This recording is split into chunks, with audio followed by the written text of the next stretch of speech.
The Formula 1 circus arrives in Montreal this week for the Canadian Grand Prix after a summer break filled with few changes in the driver market. But one thing that remained the same was Ferrari and Audi battling it out in the timesheet throughout practice.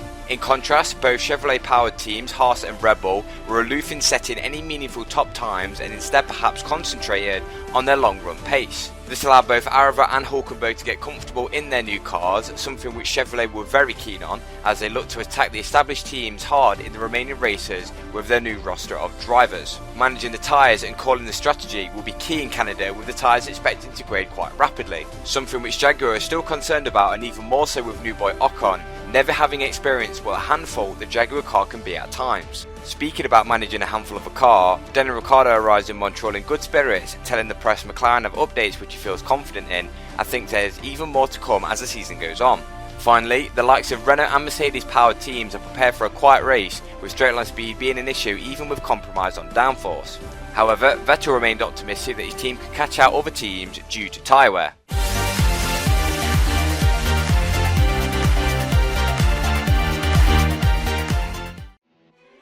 So now let's take a look at the grid for the Canadian Grand Prix of Season 7 of MyDriver. The front row of the grid, it looks like this, with Charles Leclerc steering his Ferrari to pole position with a 1:11.6, whilst Dutchman Max Verstappen lines up in P2 in his Audi with a 1:11.7, just over a tenth, separates the two front men, whilst Antonio Giovinazzi, the second Ferrari, lines up directly behind his teammate in P3, with Pascal Wehrlein lining up in P number 4. His new teammate of Aarava lines up in P5 with a 1:11.76, whilst his former teammate of Stoffel Van Dorn lines up in P6 in his Jaguar. Whilst on the fourth row you can see that Daniel Ricciardo in his McLaren managed to get a 1:11.81 to take 7th position, whilst new boy at Red Bull, Nico Hulkenberg, managed to get P8 and beat his teammate of Pierre Gasly, who takes P9, whilst Carlos Sainz rounds out the top 10 in the second Audi.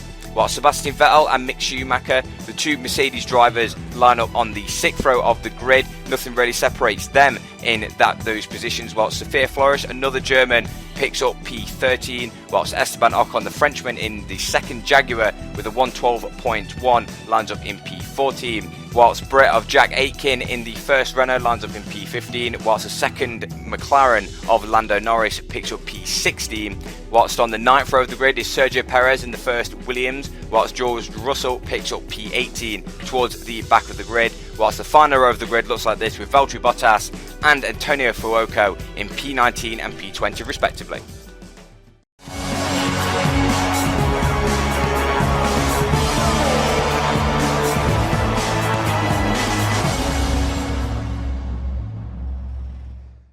Hey, what's going on, guys? Aarava here, and welcome back to my F1 MyDriver Career Mode, episode number 9 today for Season 7 at the Canadian Grand Prix. And we come here to Montreal after a huge change in the driver market. Of course, if you have not seen the mid-season driver transfers video uploaded a couple of days ago, be sure to go check that one out before you see this one. And be sure to check out the last race as well at the Spanish Grand Prix here. But we come to Canada, one of my favourite tracks as a whole in Formula 1, so hopefully we can do well. But this is how the championship looks then after the Spanish Grand Prix. Pierre Gasly leads the way, myself in second place, Giovinazzi in third, Carlos Sainz fourth, and Charles Leclerc not too far behind there in fifth place. So the top 5 looking very tasty indeed, but indeed that entire top 12 really looking very, very close to one another. And it's been a very topsy-turvy season for every single driver involved in this championship and every single team as well. But at the moment, Ferrari still lead the way with a pretty commanding lead ahead of Red Bull, Chevrolet to Jaguar Racing, and my new team has Chevrolet there in 5th behind Audi. Hopefully we can do some work today to try and overturn that and chase down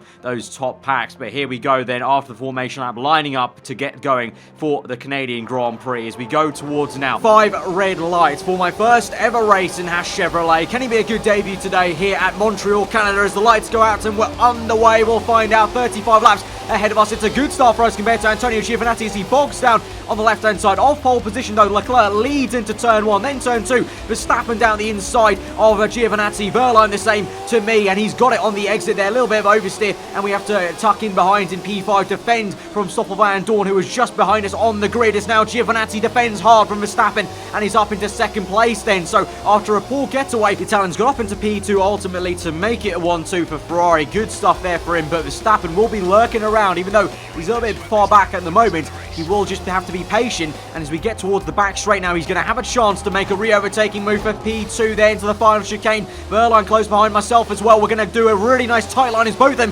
hold each other up, and so we're going to try and attempt a triple overtake here as Giovinazzi, though, squeezed us towards the wall. We tapped the wall and literally got one wheel on the grass. It's 3 wide and 3 wide there. You can see the Audi, Ferrari, Haas, and then behind us the Haas, Jaguar, and Red Bull car. Absolute scenes there as there was a double-decker 3 wide move into turn 1. We're down to P4 as ultimately we couldn't make it down the inside of the Audi and the Ferrari, but the Ferrari is squeezed out the Audi out of Verstappen, and so we send it down the inside. The Dutchman there going neck and neck, so close, and Verstappen cuts the curb a little bit, and we go around the outside then, and that's a fantastic move. We found the grip, and as we cut on board with Nico Hulkenberg and his new Red Bull car around the outside, he'll try and feed it off Verstappen there, so he'd already made an excellent move around the outside of turn 1 on the start of lap 2 to overtake the Jaguar and the other Haas of Pascal Wehrlein, his former teammate, literally from a race ago, and now he's trying to make a third overtake of the lap to go around the outside of the Audi, and looks like he might have this. It's going to be Audi power v Chevrolet power, and the last few races especially, Chevrolet been splashing the cash to bring a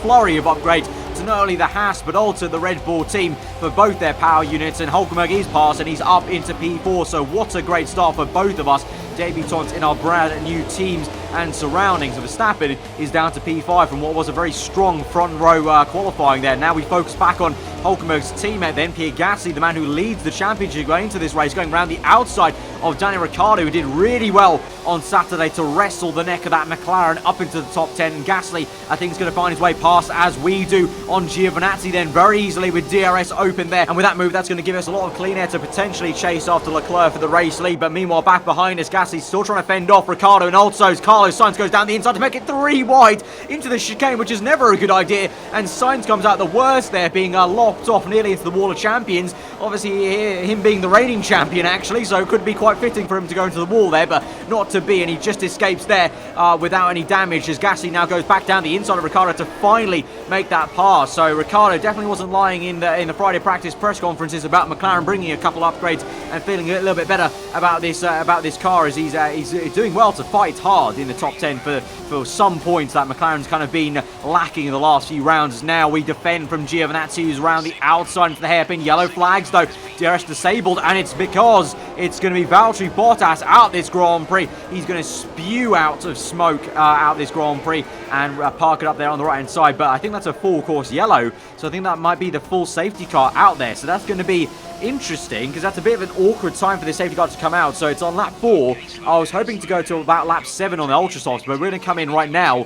The same can be said of up ahead. You can see Charles Leclerc, so the race leaders 1 and 2 come in to the pit stops there. That'll force Giovinazzi to stay out there, so I don't know if that's going to be compromising the Italian strategy, but we come in nonetheless. We're going to strap on a set of super soft tyres. I was going to plan on putting on super soft tyres either way anyway, but now it makes more sense to potentially drag out this first stint on super softs. But I think it is going to be a 2-stop this afternoon. I think the 1-stop just isn't possible, or might be a bit too slow towards the end with the tyre wear now we're seeing around this season, especially Canada being quite abrasive anyway, especially in the last couple of seasons in MyDriver, especially thinking back to 2018, 2019 were so bad for tyre wear sometimes, with a last dramatic pit stops, I should say. But now we move on to the race restart then. We're down in P17 with Leclerc as well, so going to have to make plenty of overtakes, and actually we're wasting no time on the green flag there. Green flag's already gone, so we can't make that move technically. We have done on the inside of Sergio Perez there, caught him napping, the Mexican in the BMW Williams. But talking about his teammate Antonio Fuoco, who's obviously brought in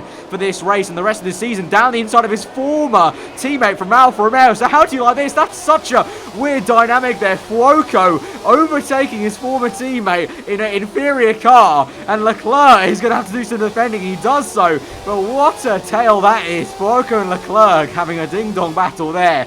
on the restart. And that puts a smile on my face just to see those two side by side once again in Formula 1. We haven't seen that since last season, and so we are up into P15 though, as ultimately Cuoco can't hold it through with a lack of downforce on that BMW Williams, and now we are right on board on lap 7, closing up to Charles Leclerc now with slipstream. No DRS quite yet, but we're going to try and make a pop around the outside. Doesn't work out. We break a little bit early, and there's a huge scrap up ahead, and so this last chicane proving very difficult. And look at that, 3 wide now between Norris, Schumacher and Vettel. We're trying to find some space through on the right hand side, not working. Ultimately just have to try and overtake Leclerc and finish off this overtake. Norris goes a little bit slow. Vettel's pushed him wide, so we might go down the inside of the young Brit who's been struggling so much in the McLaren so far. And we move to the left, then back to the racing line, up into P13 then, and Vettel is right behind. That's Esteban Ocon then in the Jaguar car, the man who replaced my seat after I moved away from them. And so a bit of a train here in traffic, as it looks like up ahead Schumacher is struggling and is actually getting dropped by, I think that's the Renault of Jack Aitken up ahead. So good stuff there for the other Brit in this Grand Prix, as now we move back to the race lead. This is Nico Hülkenberg now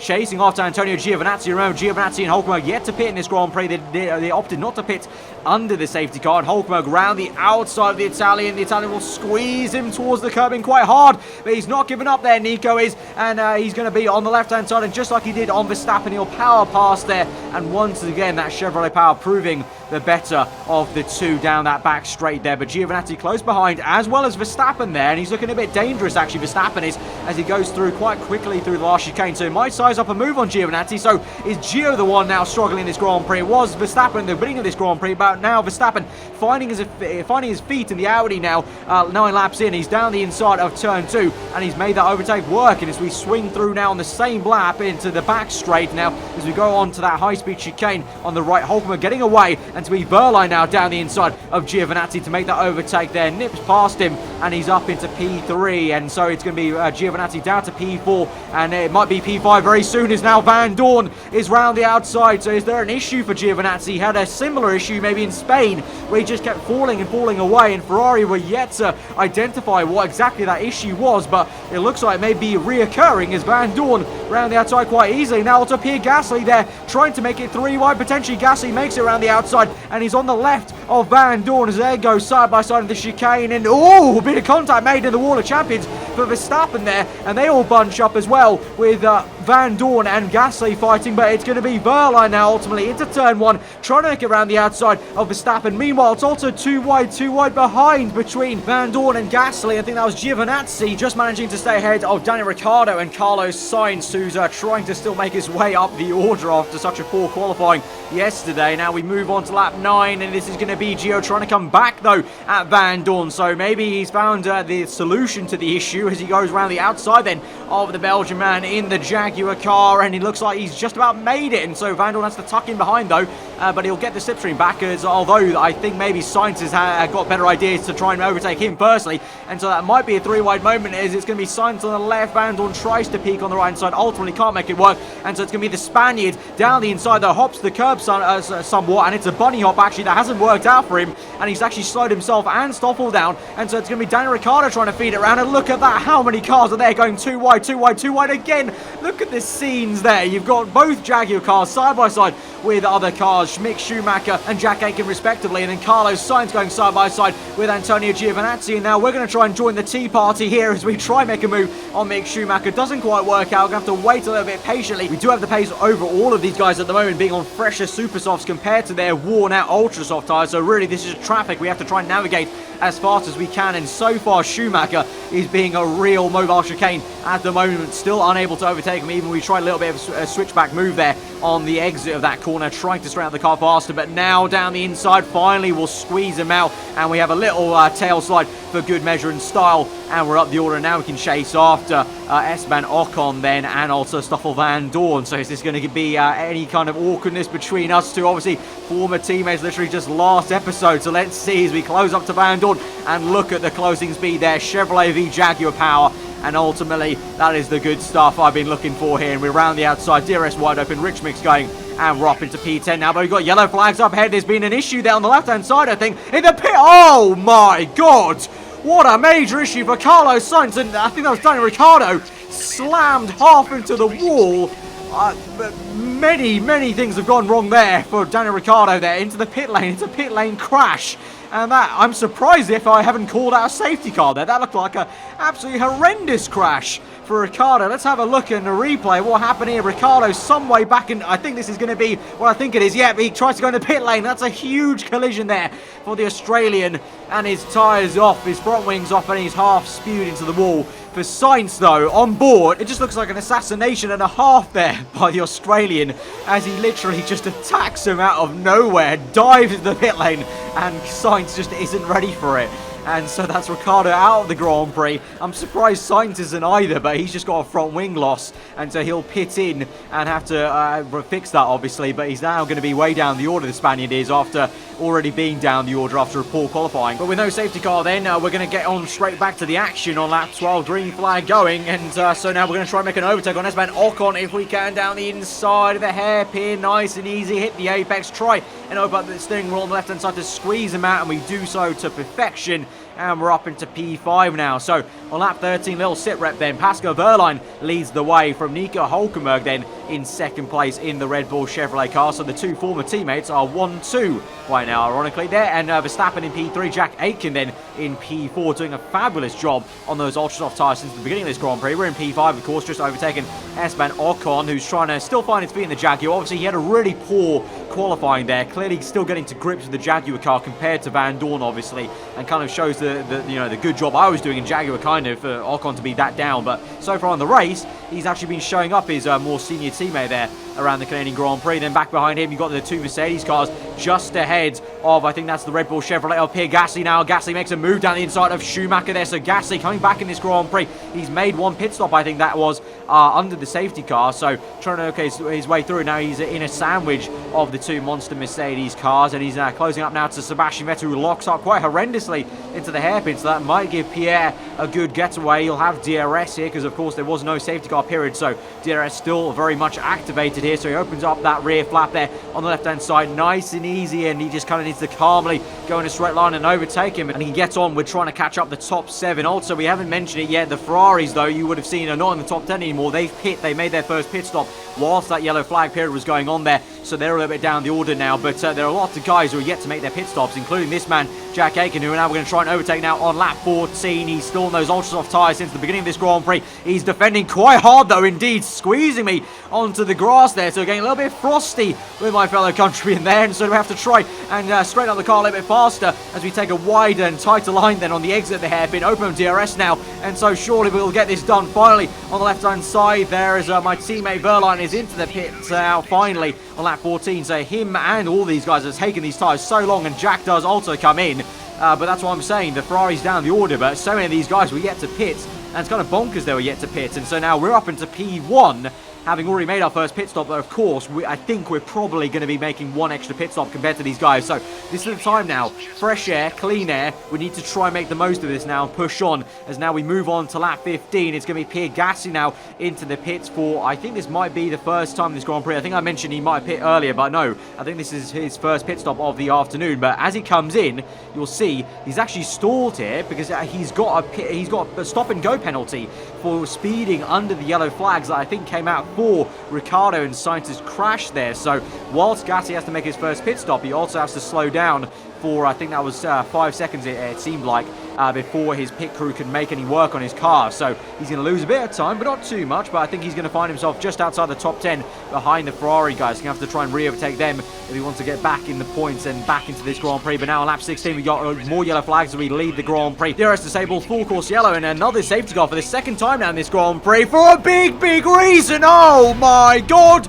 The Monster Rehab car is airborne and it's upside down at the Wall of Champions. Jesus, that is a big crash. That is huge. What on earth is up with the Canadian Grand Prix today at the moment? Two hefty challenges, but that one's bigger than the one Ricciardo had. Let's have a look at a replay now. It all starts a little bit further back with, I think that's Pierre Gasly overtaking the Ferrari of Antonio Giovinazzi. So Pierre trying to get back into this Grand Prix, obviously after that stop and go penalty we saw before. And so it looks like he's going to be closing up on, I think that's Sophia Flourish, his Monster Rehab car. We've got George Russell a little bit further back, but he's going to have DRS, slipstream, so he's going to try and overtake Sophia then. Sophia's going to go defensive to the inside there. Pierre the long way around the outside, although lock up there from Flourish, and now they go side by side, and oh my, there you go. again, it doesn't get old. It doesn't get any less surprising, really, seeing that again for a second time. So looks like Sophia got airborne on the curbing, on the sausage curb then, and then the Ferrari doesn't help matters as Giovinazzi comes flying in and basically just allows the Monster Rev car to be catapulted towards a wall of champions. So let's look at a replay now on board of Giovinazzi, and oh my god, that is so close to his head. And Gio is actually quite fortunate. I don't think he's got any damage there on the front wing. I think Giovinazzi came off very lucky there in that crash. And let's look through the onboards there. And Gasly, I don't think Gasly's got any damage either. So both of them very lucky to come out unscathed pretty much from that horrendous airborne crash. But obviously Sophia Flores completely out this Grand Prix, and on board with her, what absolute scenes there. That is crazy. What a... Wow. This Canadian Grand Prix has been absolutely amazing so far for action and crashes alike. And so on lap 16 now, a second safety car is out, and so that will mean we'll pit under the safety car. Probably around this time, it's a little bit less awkward actually, this safety car, because I was planning on pitting around lap 17, lap 18 for another set of super soft tyres. So just about works out there, because obviously there'll be 1 or 2 laps of under the safety car, so we'll pretty much make it just like we were going to. And so the more important part is we'll come out hopefully just still ahead of Jack Aitken. Yes, we will. And so now it's going to be a case of we're in P4. And these super softs should go to about lap 27, I would imagine. 10 laps they go, 11 laps maybe at a push. And so the question is, now that we've got the safety car, that actually might hinder us, because obviously it's bunched us all up. So I've lost that track position gap I had of being ahead by an entire pit stop there before. So now I'm going to have to try and build a gap. Well, firstly, I'm going to have to try and overtake these cars, and then try and build a gap of a pit stop. Otherwise, I'm going to fall behind quite a lot when I make my final pit stop, which these guys all on soft tyres, I doubt they'll be making another pit stop in this Grand Prix. So here we go now, onto lap 19. We couldn't get Verstappen on the restart of the safety car, but now we will in a straight line. No DRS needed, just rich mix there, and we're up into P3. But further up ahead, it's a more important battle for the lead of this Grand Prix. It's Wehrlein v Hulkenberg once again. So the two former teammates from literally a race ago go side by side into turn 1 for the lead of this Grand Prix. And this might be a bit personal for Hulkenberg, of course, because Haas actively decided that they wanted to keep Wehrlein and that he would be the one to lose his seat to myself coming into the team here for this race and onwards. And so Hulkenberg down the inside and does defend very hard from Pascal and keeps the lead of the Grand Prix for now. But he's on a different strategy to Wehrlein, I think. I think him and I will be pitting one more. But all these guys now around him are on soft tyres. So it's a case of him trying to fend off Wehrlein, trying to build a gap, but at the moment not able to do so. And once again, Gasly finds himself going around the outside of a McLaren car, that time of Lando Norris then. The only McLaren left in this Grand Prix is now on lap 21. Verstappen down my inside. We defend hard, and that allows Jack Aitken to actually make a move on the Dutchman, and so the Renault has just got ahead of the Audi. That is crazy. I think maybe Verstappen now is having some issues on his soft tyres. The soft tyres are a very questionable tyre, that's why I'm not on them. I'm surprised how many people have chosen them, because in practice they prove not to be a very great race tyre. But of course they do have their advantages of obviously going a little bit longer than the super softs and the ultra softs. But as we cross the line now on lap 22, we're up into P2 now as Hulkenberg has made his pit stop. So he's gone early, he's pulled the trigger, because I think he was on ultra softs already. So I think he'll be going on to now a final set of super softs. Now on lap 22, we've got the Jaguar down the inside of the Audi. I think that is Esteban Ocon actually. Yeah, it's Ocon to overtake Max Verstappen. So Verstappen down one more position, and he might find himself down in a third position soon in a 2-lap span, because Mick Schumacher is all around the back of him, and now down the inside Schumacher goes. And so Verstappen now facing some major issues, and he's just falling away. It's almost like he's got some sort of mechanical or engine issue. I'm not too sure. For now he's continuing on, but it's not exactly been a great day in the office for his teammate either. Carlos Sainz here trying to close up on Antonio Giovinazzi on the towards the end of lap 23. Van Dorn just ahead of them. All three of these guys big hitters in the championship, well at least Sainz and Giovinazzi for sure, and both of them now outside the points, fighting for the wooden spoon effectively. They go side by side again quite aggressively on the exit of the hairpin, and they both close up to Van Dorn, and they go either side of the Belgian man, and they're going to make it 3 wide there. Giovinazzi on the far right there of this shot. Sainz down the inside. A lock up though from the Ferrari, and he's way off there, and there's contact between Sainz and Van Dorn, and Giovinazzi finds himself nearly beached on the sleeping policeman curb on the inside. Very weird and awkward collision there, and lock up for him. And now Sainz goes right around the outside of Van Dorn able to make that position, but it won't be for much else but just some pride there. Meanwhile, a lot further ahead towards the end of lap 24, a battle is brewing for the lead this Grand Prix between Pascal Wehrlein and myself. So here we go, DRS open here, and can we try and get into the lead of this Grand Prix and then get away from Wehrlein to pull this gap we need for this extra pit stop down the inside there on the right hand side. Wehrlein though breaks late and is round the outside, lock up on the right tyre for us. We make a switchback move work as Wehrlein has to hop the curb and slow himself down somewhat. Up into Rich Mix again, DRS open for the second time now. Wehrlein squeezes us a little bit towards the left, but not as much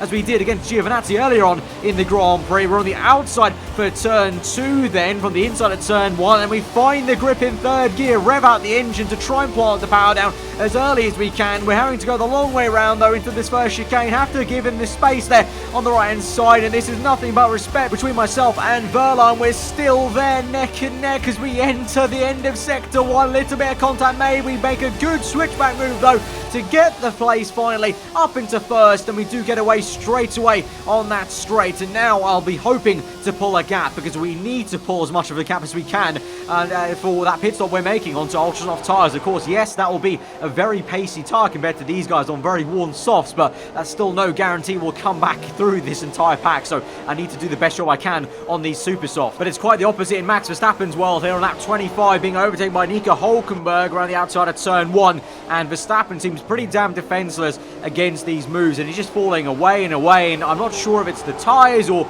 there's an actual issue with the car. I mean, for his sake, I hope there is an issue with the car, because he's being overtaken now by the BMW Williams car. I think that's Antonio Fuoco there, and so I think that well might be the two BMW Williams cars up in the top 10 here due to all the issues for the two Ferraris and the two Audis, and indeed the one Jaguar of Stoffel Van Dorn, and just all the kind of craziness that's gone on in this Canadian Grand Prix as we go through on lap 28 then. This is a battle for P3 in the Grand Prix. Jack Aitken, Esteban Ocon then. Ocon round the outside doing a fabulous job in his first race for Jaguar now down the inside, and he'll just about get this. A little hop over the curve for him. Opens up DRS for the second time to just pull away from Jack Aitken, but Aiken's still doing a great job if he was to keep P4. But focusing back on us now, lap 29, 6 laps to go in this Grand Prix, and we're coming in for our final pit stop now onto ultra soft tyres, and I'm confident this is the way to go. These ultra soft tyres will have so much more pace than these really worn softs that most people are on, even the super softs that other people are opting to stay on, like people like Gasly. I think we'll have the pace over them, and we could be able to come back. It just depends on the traffic we hit, and we're going to have to really just hit the ground running, and we have to make the overtakes when they matter, and we can't really kind of dawdle basically on track. So as we come out straight away, one example will be just now as we come out right on the left hand side of Nico Hülkenberg. We're going to try and make the move straight away. He's trying to stay ahead of us to get track position, but we go around the outside of him into that first chicane. We get the move done, graze the wall on the right, and we're up into P7, and straight away now hit some clean air to try and chase after this first pack that's tail-ended by Mick Schumacher. So that was very crucial, a lot more crucial than maybe it ever looked like. And now meanwhile though, we have some battling still going on with Jack Aitken, still trying to actually get back into his P3 or P2 position right now, it would be technically, and he's going to try and make the move on the right hand side. DRS open this time for the British Korean around the outside of the Frenchman in the Jaguar, and he's made it work, and he's back into now second place. Esteban Ocon in third, but both these guys, although they're fighting hard, their tyres are going off. You can see slowly but surely a train is going to start forming with, you can see just in the background, Gasly also closing up behind now, and then followed by the first of the BMW Williams cars, Sergio Perez, and then it will be Mick Schumacher, the man we're trying to close down.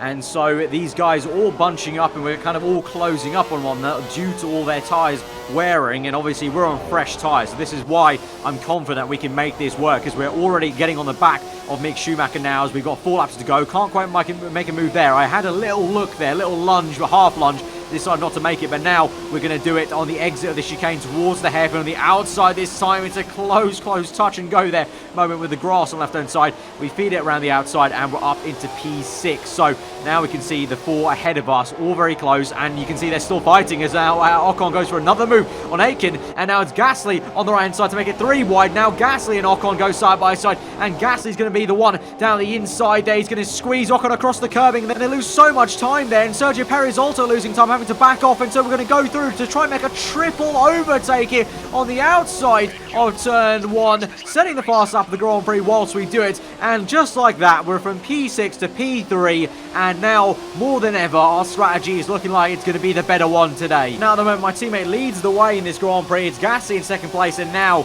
we're in third with DRS open, Rich Mix going, and we're trying to chase after P2 to overtake Gasly, our main championship rival at the moment, the man leading the way into this Grand Prix. Max Verstappen, though, is out of this Grand Prix, so it looks like confirmation there. The entire race, especially the last few laps there, he was going backwards and backwards. I think that's maybe why he's out of this Grand Prix, probably due to a fault on his cars. We now try and fight Gasly. Couldn't make it work there. Lost some composure on the right-hand side, locking up on the front right tyre, and Gasly for now stays ahead. But let's take a quick look at a replay of what happened to Verstappen here. And so this is kind of confirming that this is maybe why he was just going backwards and backwards in this Grand Prix. He actually goes out with an engine failure, smokes through as he goes towards the hairpin, and that's actually at the same place Audi had a failure, I think, 2 seasons ago in 2019. I think in that exact same place, although that time it was Sergio Perez in the Audi back then 2 seasons ago. But I think that kind of says why Verstappen was probably going slowly that entire race on. And that's why also I say I'm surprised the Ferraris are still going, because it looks like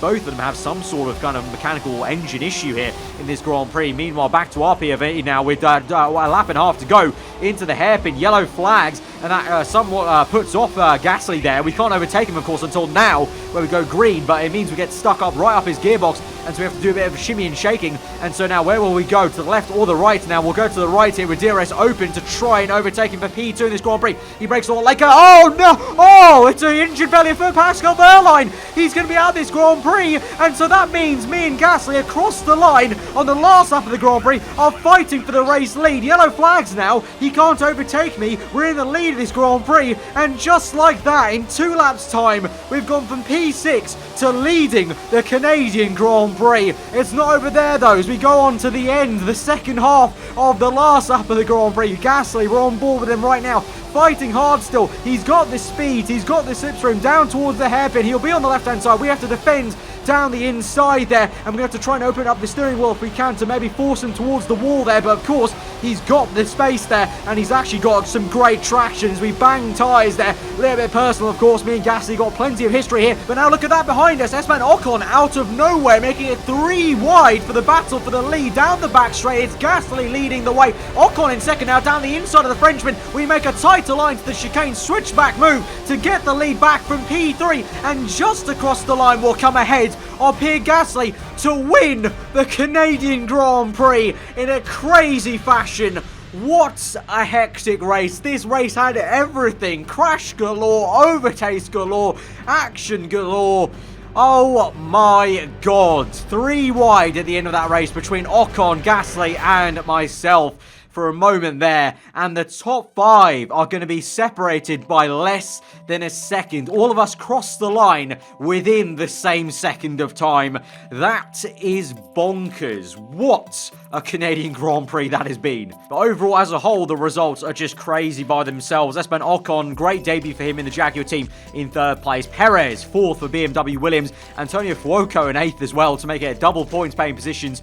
And Lando Norris finally gets points on the board. That means every single driver in F1 in 2021 here has scored points there, with Lando Norris finally getting on the board for McLaren. And what a dismal day for a lot of the top runners there. Leclerc, Giovinazzi, Carlos Sainz, Max Verstappen, both Audis, both Ferraris out of the points. That is going to be a big swing for the championship, and that is a big hit for both those established teams. And so what it means for the Drivers' World Championship then is we are leading once again with 111 points to Gasly's 107 there. So 4 points in it, so very close for the top 2. And obviously Giovinazzi, Sainz and Leclerc not scoring there. They remain on 83, 80 and 79 respectively. But, all 3 of them not too far behind still. They get another momentum swing, and perhaps Gasly, myself have a poor one, or, get into something, you never know. But definitely a big hit for myself and Pierre today against those 3 guys in the top 5. Wehrlein, unfortunately, also on 63. What would have been there for him to win that race? But that's so gutting. He was literally crossing the line